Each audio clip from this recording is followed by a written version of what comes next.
আল্লাহর হাবিব সাল্লাল্লাহু আলাইহি ওয়াসাল্লাম বলেছেন যে এই মক্কা শহর আমার সবচাইতে প্রিয় শহর।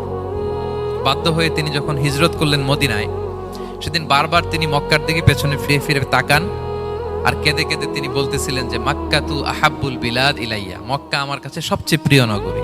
লাউলা উখরিজতু লামা খারাজতু, আমাকে যদি জোর করে বের করে দেয়া না হতো আমি কোনোদিন মক্কা ছেড়ে অন্য কোথাও যেতাম না।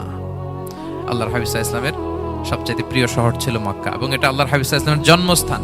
এবং এই শহরকে আল্লাহ বলেছেন মাসাবাতান লিন্নাসি ওয়া আমনা, মানুষের মিলনস্থল, কেন্দ্রস্থল। সারা পৃথিবী থেকে মানুষ ওখানে যায়। আপনি যে রমাদানে যদি মক্কায় যান, আল্লাহু আকবার, লক্ষ লক্ষ উমরা পালনকারী সেখানে, ইউরোপ থেকে, আফ্রিকা থেকে, অস্ট্রেলিয়া থেকে, এশিয়া থেকে, সারা পৃথিবীর মানুষের মিলনস্থল। ওখানে গেলে আপনি দেখবেন মাসাবাতান লিন্নাসি ওয়া আমনা, নিরাপদ জায়গা এবং মানুষের মিলনস্থল এটা।